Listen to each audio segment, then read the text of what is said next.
오늘 일부 예배 하나님의 말씀은 역대상 22장 2절에서 5절까지 말씀입니다. 역대상 22장 2절에서 5절까지의 말씀 우리 한 목소리로 같이 읽도록 하겠습니다. 시작. 다윗이 명령하여 이스라엘 땅에 거류하는 이방 사람을 모으고 석수를 시켜 하나님의 성전을 건축할 돌을 다듬게 하고, 다윗이 또 문짝목과 거멀못에 쓸 철을 많이 준비하고, 또 무게를 달 수 없을 만큼 심이 많은 놋을 준비하고, 또 백향목을 무수히 준비하였으니 이는 시돈 사람과 두론 사람이 백향목을 다윗에게로 많이 수은하여 왔음이라. 다윗이 이르되 내 아들 솔로몬은 어리고 미숙하고 여호와를 위하여 건축할 성전은 극히 웅장하여 만국의 명성과 영광이 있게 하여야 할지라. 그러므로 내가 이제 그것을 위하여 준비하리라 하고 다윗이 죽기 전에 많이 준비하였더라. 아멘. 억울함을 깨는 감사라는 제목으로 말씀을 함께 나누겠습니다. 제가 요즘에 좀 혼자 있는 시간이 좀 오래 있다 보니까 저도 모르게 이렇게 혼잣말을 이렇게 하더라고요. 그래서 제가 메시지를 준비하면서 제가 어떤 혼잣말을 하나 가만히 살펴보니까 전 대부분이 혼자서 야, 이거 아니잖아. 이거 어떡하냐? 어떻게 이거 뭐 하고 있니? 정신 차려라. 이런 이야기를 제가 하루에도 몇 번씩 혼자 막 이렇게 씻으면서도 하고 막 그러고 있더라고요. 제가 왜 이런 말을 하냐면 오늘 본문에도 이 다윗의 혼잣말이 나옵니다. 5절 말씀인데 세 번역으로 보시면 이렇게 말씀하고 있어요. 제가 읽어볼게요. 다윗은 이런 혼잣말을 하였다. 나의 아들 솔로몬이 어리고 연약한데 주님을 위하여 건축할 성전은 아주 웅장하여 그 화려한 명성을 온 세상에 떨쳐야 하니 내가 성전 건축 준비를 해 두어야 하겠다. 그래서 그는 죽기 전에 준비를 많이 하였다. 다윗은 이런 혼잣말을 하였다라고 이야기를 해요. 그러면서 그 내용이 내 아들 솔로몬이 성전 건축을 하는데 내가 그 준비를 많이 해두어야겠다라는 그런 혼잣말을 하는 것입니다. 이것만 봐도 우리가 어떤 내용인지 금방 알 수 있죠. 다윗은 하나님께 진짜 순수한 마음으로 성전 건축을 하겠다라고 이렇게 말씀을 드렸어요. 그런 하나님께서는 그 다윗의 성전 건축을 향한 그 마음을 거절하셨습니다. 다윗은 순수하고 하나님을 기쁘시게 하려는 그 마음으로 성전 건축을 말씀을 드렸지만 하나님은 단호하게 거절을 하신 것이죠. 사실 어떤 면에서 생각해 보면 굉장히 민망한 장면이 될 수도 있겠다라는 생각이 들었습니다. 가끔은 제가 좀 이렇게 은혜를 받아서 이렇게 어디 나갔다가 들어올 때 우리 동료 교육자들에게 이렇게 뭐라도 좀 사주고 싶어서 점심시간에 제가 들어오면서 이렇게 뭐 햄버거라도 사오려고 하는데 혹시 필요하신 분 10분 안으로 연락 주시면 제가 같이 사가지고 갈게요 라는 그런 이제 문자를 아주 가끔 보낼 때가 있어요. 근데 뭐 이렇게 사랑하는 마음으로 또 혼자 먹기도 민망하고 또 같이 이렇게 먹으면 좋으니까 제가 사가지고 갈게요 라고 이렇게 카톡을 보냈는데 이렇게 답이 오면은 저도 너무 기쁘잖아요. 근데 아무도 답을 안 할 때가 있어요. 그 숫자는 5, 4, 3, 2 1 줄어가는데 지금 어디 가서 약속이 있다 이렇게 말하면 되는데 그 답을 그냥 안 해요. 그러면 저는 마음은 막 있었는데 혼자 이렇게 사가지고 들어가면 되게 좀 창피하기도 하고 좀 이렇게 민망해지기도 하더라고요. 다윗의 이 성전 건축에 대한 그 마음을 하나님께 드렸을 때 하나님은 왜 그것을 거절하셨을까? 하나님은 왜 다윗의 마음을 받아주시지 않으셨을까? 근데 그것에 대한 답이 나오는데요. 역대상 28장 2절에서 3절 말씀에 그 답이 나옵니다. 화면을 보십시오. 다윗 왕이 일어서서 이렇게 말하였다. 나의 형제자매의 백성 여러분, 나의 말을 들으십시오. 나는 우리 하나님의 발판이라 할 수 있는 주님의 언약궤를 모실 성전을 지으려고 준비를 하여 왔습니다. 그러나 하나님께서는 나에게 너는 군인으로서 많은 피를 흘렸으므로 나의 이름을 위하여 성전을 건축할 수 없다 하고 말씀하셨습니다. 성전 건축을 거절한 이유가 너는 군인으로서 많은 피를 흘렸으므로 나의 이름을 위하여 성전 건축을 할 수 없다라고 말씀을 하셨어요. 그런가 보다 하고 넘어갈 수 있죠. 그렇지만 우리가 만약에 다윗이 되었다고 생각을 해본다면 좀 이렇게 쉽게 받아들이기 어려운 답이 아닐까요? 왜냐하면 다윗이 지금까지 한 것이 있잖아요. 하나님께 순종했습니다. 그리고 하나님의 그 마음에 합한 사람이었어요. 하나님도 다윗을 아끼고 사랑했어요. 그 다윗을 사랑하는 마음을 하나님은 여러 가지로 표현을 해 오셨습니다. 그런 하나님을 위해 선한 의도로 성전 건축하겠다라고 말씀하신 그것을 하나님 거절하신 그 이유가 너는 군인으로서 많은 피를 흘렸으므로 나의 이름을 위하여 성전 건축을 할 수 없다라고 합니다. 인간적으로 드는 마음은 좀 이해가 안 돼요. 억울하기도 하고 좀 서운하기도 하지 않았을까요? 다윗이 누구 때문에 그 피를 흘렸을까요? 다윗이 왜 전쟁을 했을까요? 다윗은 하나님께 순종했기 때문에 수많은 전쟁을 하고 또 피를 흘리게 된 것입니다. 나가서 싸우러 하신 분이 하나님이에요. 그런 하나님만을 의지하고 지금까지 싸워왔어요. 그런데 그런 하나님께 감사하며 성전 건축을 하겠다니 너는 군인으로서 피를 많이 흘렸으므로 성전 건축할 수 없다라고 거절을 하십니다. 근데 놀라운 것은 서운할 수도 있고 억울할 수도 있는 그 다윗이 다음으로 했던 행동이요. 솔로몬이 성전 건축을 잘할 수 있도록 도우면서 이렇게 고백합니다. 우리 하나님, 우리가 지금 주님께 감사하고 주님의 영광스러운 이름을 찬양합니다. 내가 무엇이며 저와 백성이 무엇이기에 우리가 이렇듯이 기쁜 마음으로 바칠 힘을 주셨습니까? 모든 것을 주님께서 주셨으므로 우리가 주님의 손에서 받은 것을 주님께 바쳤을 뿐입니다. 다윗은 하나님께 감사했어요. 그는 결코 내가 이해할 수 있게 대답해달라고 말하지 않았습니다. 그저 하나님 가라 하면 가고 서라 하면 서는 참된 순종의 마음으로 하나님의 마음 그대로를 받아들이고 지금까지 인도해 주신 하나님께 감사의 마음을 드렸어요. 다윗은 어떻게 이런 고백을 할 수 있었을까? 그는 전적으로 하나님을 신뢰하고 있었기 때문입니다. 하나님을 진짜 믿었기 때문이에요. 그냥 하나님을 믿는다, 하나님을 신뢰하고 있다가 아니라 정말로 하나님을 믿고 있었던 것이죠. 그리고 하나님께서 지금까지 했던 것들을 경험했던 것들을 기억하고 있었던 거예요. 하나님이 하시는 모든 일이 다 옳다고 믿었던 것입니다. 전적으로 하나님을 신뢰하고 있기 때문에 오히려 의문보다 억울함보다 이 감사가 주님 앞에 고백으로 드려지게 되는 것이죠. 믿음이란 그 보이지 않는 일, 두려운 일, 어려운 일을 믿음으로 해야 할 때도 있어요. 그러나 믿음이란 때론 멈춰야 할 때도 있고요. 그만둬야 할 때도 있고요. 또 멈추고 그만두는 것도 믿음이라고 할 수 있습니다. 때론 우리의 삶에 가야 할 때보다 멈춰야 할 때가 있더라고요. 믿음으로 선포할 때보다 믿음으로 입술을 닫아야 할 때가 있더라고요. 이것이 옳습니다. 이렇게 해야 합니다. 이것은 잘못됐습니다. 왜 말을 안 하고 있습니까? 왜 방관하고 있습니까? 교회가 왜 참고 있습니까? 이것이 믿음이고 신앙입니까? 라고 말해야 할 때가 있습니다.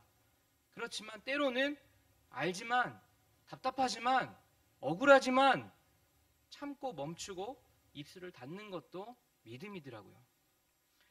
사실 우리의 삶을 돌아볼 때 크고 작든 각자의 삶 가운데 좀 억울하기도 하고 서운하기도 할 만한 일들이 우리의 삶 가운데 종종 일어납니다. 요즘 TV에 보니 예전에 일어났던 사건들 이런 것들을 다시 재조명하는 그런 프로들이 좀 있더라고요. 그중에 제가 한 프로를 봤는데 억울하게 옥살이를 한 사람의 이야기를 소개했습니다. 그러니까 이분은 그 영화 7번 방의 선물 혹시 보셨나요? 그 영화의 주인공의 실제 인물이라고 해요. 이분이 누명을 쓰고 무려 15년 2개월간 옥살이를 합니다. 다행히 재심을 거쳐서 이분이 무죄라는 것이 밝혀졌어요. 1972년 춘천이었어요. 그 성폭행을 당한 10살 아이가 싸늘한 시신으로 발견이 됩니다. 근데 그 아이는 춘천 관내에 있는 파출소장의 딸이었어요. 문제는 이걸 살인범을 잡으면 되는데 문제는 윗사람들이 이 체포 기한을 정해놨어요. 그리고 그때까지 못 잡으면 그 관계자들한테 다 책임을 묻겠다라고 아주 이렇게 압박을 해왔다는 것이죠. 이 범인이 잡혔어요. 체포 명령 기간을 하루 앞두고 체포가 됩니다. 당시 만화방을 운영하던 정원섭 씨인데요. 이분이 영문도 모르고 경찰들에게 잡혀가서 이틀 동안 갖은 고문과 폭행을 당하고, 그래서 자신은 범죄를 저지르지도 않았는데 그 폭행 때문에, 그 고문 때문에 자백을 합니다. 근데 법정에서 이게 심각하게 돌아가는 것을 보면서 다시 그가 이렇게 이야기해요. 내가 말한 자백은 다 거짓이었다. 이런 고문이 있었다. 이런 폭행이 있었다라고 이야기했지만 당시에 아무도 믿어주지 않았습니다. 그래서 그는 결국 이 강간 살인죄로 무기징역을 받게 돼요. 그리고 그는 15년 뒤에 모범수로 이 성탄 특사로 가석방되었습니다. 그리고 그는 출소한 뒤에 누명을 벗기 위해서 어떤 그 재심을 청구했고 2011년 대법원에서 그는 무죄다라는 것을 밝혀주었어요. 그러니까 누명을 쓰고 15년 동안 그렇게 살았던 것이죠. 그래서 그는 국가를 상대로 손해배상 청구를 합니다. 그래서 그에 대한 결과로 이 정원섭 씨에게 국가에서 26억 원을 보상하라라고 이렇게 판결을 내렸어요. 근데 그거 받으면 그래도 좀 마음의 위안이 됐겠죠. 그런데 안타깝게도 그게 형사보상 소멸시효가 이 판결 확정일로부터 그 6개월 안에 그걸 해야 되는데 그걸 안 했던 거예요. 그래서 열흘이 지나버렸어요. 그래서 국가에서 돈 한 푼을 못 받은 거죠. 그래서 다시 이게 민사재판에서 다시 재판을 하게 되는데, 그 재판장은 이 고문에 관여하고 또 증거를 조작한 경찰관들 그 3명에게 이 사람에게 23억 원을 배상해라라는 그 민사재판에서 판결이 납니다. 근데 이 정원섭 씨가요, 배상금을 포기해버립니다. 근데 이유가 그 경찰관들 물론 잘못했지만 지금 그 경찰관들, 그 유가족들, 그 죽은 사람도 있기 때문에 그 가족들이 힘들게 살고 있는 걸 본 거예요. 그 사람들한테 도저히 돈을 받을 수가 없었던 것이죠. 사실 이 사람이 정말 원했던 것은 그 경찰들도 물론 나쁘지만 모든 사실을 알면서도 기소한 검사, 그리고 모든 사실을 알면서도 그 무기징역을 선고한 판사에게 사과를 받고 싶었던 거예요. 근데 그 사람들은 다 침묵하고 있었던 것입니다. 그래서 도저히 힘들게 살고 있는 그 경찰들에게 돈을 받는 것을 포기했습니다. 그리고 그는 또 살아가요. 그러다가 치매에 걸립니다. 다른 기억은 다 잊었더라고요. 그런데 치매에 걸린 그가 하나 이야기를 하는데 이렇게 이야기해요. 그의 고백이 고문 없는 세상에서 살고 싶다. 이런 고백을 치매 걸린 그 노인이 띄엄띄엄 이야기를 합니다. 그리고 그는 생을 마감해요. 참 너무너무 억울한 삶이죠. 어떻게 그것을 누가 보상을 할 수 있겠습니까? 근데 제가 진짜 놀랐던 것은 그분이 장례를 치르는데 그 영정 사진 밑에 있는 그분의 이름이었어요. 근데 그분의 이름이요, 정원섭 씨인데 앞에 뭐 하나가 붙어 있는데 그게 목사더라고요. 목사 정원섭. 그는 하나님께 어떻게 자신의 억울함을 표현했을까요? 그리고 그는 왜 목사가 됐을까요? 이 사건을 설명한 TV 프로그램자는요, 너무너무 불쌍해서 그냥 처음부터 끝까지 울기만 하더라고요. 저도 너무너무 불쌍했습니다. 여러분, 이런 일들이 우리의 삶 가운데 만약에 일어난다면 여러분들은 과연 어떤 반응을 하시겠습니까? 이해가 되지 않고 납득할 수 없지만 참아야 됩니까? 이럴 때 하나님 그저 참는 것이 옳은 것입니까? 멈춰야 하는 것만이 옳은 것입니까? 너무 무책임한 거 아닙니까? 물론 예수님도 참지 않을 때가 있으셨죠. 하나님의 성전에서 사람들이 사고 팔고 타락했는 그것을 본 순간 예수님 참지 않으시고 테이블을 다 뒤집어 엎으시면서 소리치셨어요. 이것은 내 집이다. 기도하는 만민이 기도하는 내 집이다라고 말씀하셨어요. 여러분, 억울하고 서운한 일 있을 때 과연 어떻게 하는 것이 옳은 것일까요? 우리는 오늘 본문의 다윗의 모습을 통해서 우리 모습을 한번 잘 비춰봐야 할 것입니다. 하나님의 마음을 기쁘게 해드리고자 아무도 시도하지 못한 성전을 건축하고자 했는데 그것을 거절하신 하나님을 향해서 조금이라도 서운한 마음을 좀 표현할 수 있지 않았을까. 차라리 하나님께서 그냥 솔로몬이 짓도록 해줘 라고 했다면 뭐 내 아들이니까 그냥 기쁜 마음으로 할 수 있지만, 하나님이 말씀하신 거는 너는 군인으로서 많은 피를 흘렸으므로 나의 이름을 위하여 성전을 건축할 수 없다. 이 말을 왜 하셨을까요? 근데 다윗의 반응은 이래요. 나의 아들 솔로몬이 어리고 연약한데 주님을 위하여 건축한 성전은 아주 웅장하여 그 화려한 명성을 온 세상에 떨쳐야 하니 내가 성전 건축 준비를 해두어야 하겠다. 이거를 여러 사람들한테 막 선포한 것도 아니에요. 사실 자기 혼잣말로 이렇게 이야기를 했던 것이죠. 하나님께서는 다윗의 마음을 거절할 만한 이유를 분명히 갖고 계셨을 것입니다. 인간적인 마음이야 하나님 왜지요? 왜 꼭 그렇게 하셨어야 합니까? 라고 질문하고 싶지만 하나님께서는 반드시 그렇게 하셨어야 할 이유가 있을 것입니다. 그것이 확실히 무엇인지는 모르지만 믿고 받아들이고 감사하는 것, 이것이 다윗의 믿음이었어요. 이 장면은 모세가 이 가나안 땅에 못 들어가는 장면을 떠오르게 합니다. 신명기 3장 23절 25절 말씀에 이렇게 말씀해요. 그때 내가 주님께 간구하였습니다. 주 하나님, 주님께서는 주님의 크신과 권능을 주님의 종에게 나타내 보이셨습니다. 하늘과 땅 사이에 어떤 신이 주님께서 권능하신 것과 같은 일을 할 수 있겠습니까? 부디 저를 건너가게 하여 주십시오. 그래서 요단 저쪽 아름다운 땅과 아름다운 산과 레바논을 보게 하여 주십시오. 모세는 가나안 땅에 들어가고 싶었죠. 아주 간절했습니다. 그 가나안 땅, 그 약속의 땅에 들어가서 그 아름다운 땅을 걷고 보는 것이었어요. 보고 싶었습니다. 그러나 하나님의 거절은 단호했습니다. 27절에 너는 비스가 산 꼭대기에 올라가서 눈을 들어 동서남북을 바라고 내 눈으로 그 땅을 바라보라. 너는 이 요단을 건너지 못할 것임이니라. 하나님의 대답은 한마디로 NO, 아니다였습니다. 누가 봐도 모세는 가나안 땅에 들어갈 만한 그런 인품을 갖고 있던 사람이에요. 했던 일도 많이 있습니다. 업적도 많이 있어요. 순종했습니다. 죄는 백성들이 많이 지었죠. 여러 가지 많이 인도하고 또 하나님의 순종에 대해서 몇 번이고 가르쳤지만 백성들은 거절했어요. 불평불만했습니다. 오히려 대들기도 했죠. 그런 백성을 이끄는 모세야말로 얼마나 힘들었을까요? 그럼에도 불구하고 그는 하나님께 순종했던 사람입니다. 끝까지 순종했던 사람이에요. 단 한 번 하나님 앞에 혈기를 부렸죠. 그런데 그 사건이 약속의 땅에 들어가지 못하는 원인으로 된 것입니다. 단 한 번 하나님 앞에 혈기를 부렸다고 하나님 마치 그것을 꼬투리로 잡고 있는 것 같은 느낌이에요. 생각해보면 모세 자신은 얼마나 힘들었을까요? 억울하다고 생각하지 않았겠습니까? 근데 모세의 다음 반응이요. 그는 약속의 땅에 들어갈 제2세들에게요. 하나님의 말씀, 그 율법을 가르쳤습니다. 그들이 그곳에서 하나님의 백성으로 제대로 살아갈 수 있도록 아주 구체적으로 그들에게 전하고 있는 곳을 보게 됩니다. 그는 지금 할 수 있는 일, 자신이 할 수 있는 일을 하고 있는 거예요. 하나님께서 말씀하신 범위 내에 최선을 다하고 그 일을 감당하고 있는 것입니다.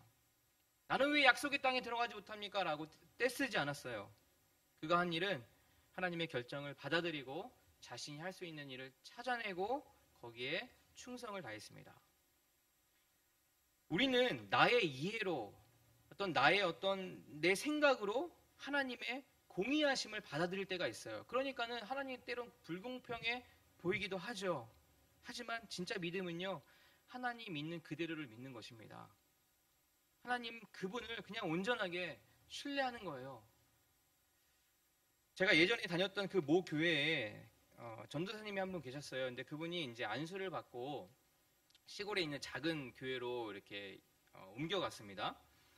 근데 그때 그분이 저에게 했던 말이 생각이 나요. 근데 그 목사님이 시골에 부임해서 시골에 가니까 거의 다 이게 노인들이었어요. 할머니, 할아버지들이 예배를 드리시는데 그 목사님이 이제 할머니, 할아버지 성도님에게 이렇게 묻습니다.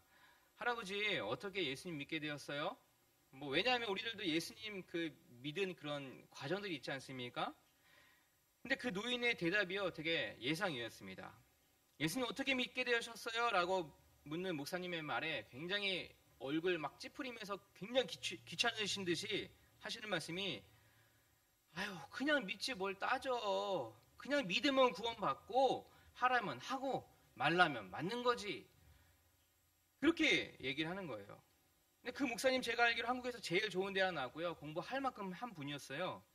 알 만큼 알고 있다는 그분에게 노인은 그냥 뭘 따져. 믿으면 믿는 거고 믿으면 구원받고 그분이 하라고 하면 하는 거고 말라고 하면 마는 거지 라고 대답했던 그 노인의 대답을 듣고 굉장히 충격을 받았다고 해요.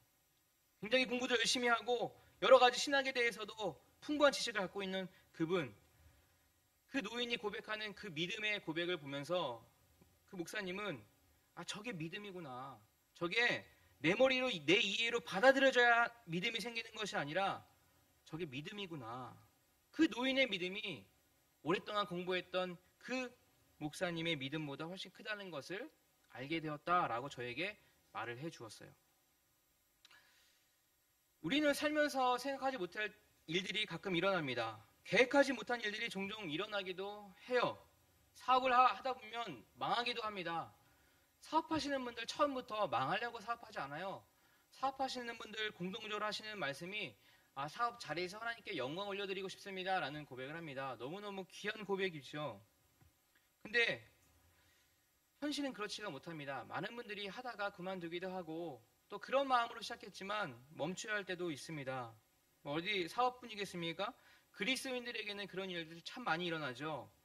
예수님 믿으면 다 잘 될 것 같이, 다 잘 될 것 같고 다 형통할 것 같지만 사실 예수님 믿으면 더 힘들어질 때가 많아요. 예수님 믿으면 믿을수록 절제해야 할 때가 더 많고요. 또 친절을 베풀어야 할 때가 많고요. 예수님 믿다 보면 나갈 돈이 훨씬 많습니다. 여러 가지 우리의 힘든 삶, 여러 가지 억울한 일, 여러 가지 서운한 일도 많이 있지만 이런 결과가 나왔을 때 그에 대한 반응은 크게 두 가지로 나눠지더라고요. 첫 번째는 그 억울함에 갇혀 지내는 사람이 있습니다. 그 억울함의 상자 안에서 갇혀서 그냥 그렇게 지내는 사람이 있어요. 근데 그 반대로 그 억울함을 망치로 깨듯이 깨고 나오는 사람이 있습니다. 닥친 상황, 증명한 상황을 그냥 그대로 받아들이고 다음 것을 찾아 나가는 사람이 있습니다. 바로 다윗이 그랬고 모세가 그랬습니다. 억울함을 깨는 사람들의 특징이 있더라고요. 그 첫 번째는 하나님을 온전히 신뢰하는 사람입니다. 전적으로 하나님을 신뢰하는 거예요. 이러한 상황을 그냥 받아들이는 거예요. 이러한 상황도 하나님께서 주신 최고의 상황이구나라고 받아들이는 겁니다. 코로나 상황에 다들 어렵다, 너무 힘들다라고 하지만 이 상황을 그냥 받아들이고 감사할 것들을 찾고 여기서 할 수 있는 것을 찾아내는 사람이 있어요. 하나님이 말씀하시는 만큼만 받아들입니다. 시골의 할머니, 할아버지처럼 그냥 하나님만 붙들고 있습니다. 뭘 따지나? 그냥 믿으면 구원받는 거지. 라는 단순한 믿음. 두 번째 억울함을 깨는 사람은요, 감사하는 사람이더라고요. 다윗은 하나님으로부터 성전 건축의 꿈이 거절당하자 그가 했던 일은 먼저 감사했습니다. 제가 무엇이기에, 우리 가문이 무엇이기에 하나님께서 이렇게 큰 은혜를 부어 주셨습니까? 그냥 무턱대고 감사하네, 이것이 아니에요. 정말 고민하고 생각하고 거기서 찾아낸 감사입니다. 세 번째 억울함을 깨는 사람은 내게 주신 사명에 최선을 다하는 사람입니다. 다윗은 성전 건축에 대해서 하나님께서 거절하셨지만 그것으로 끝나지 않고 주어진 사명이 과연 무엇인가를 고민하고 찾아냈고 행동에 옮겼습니다. 내가 성전 건축 준비를 해 두어야겠다. 여러분 억울한 일 당할 때 있지요. 내일이 그런 일이 닥칠 수도 있습니다. 그럴 때 억울함을 어떻게 깨야겠습니까? 소망을 해야 됩니다.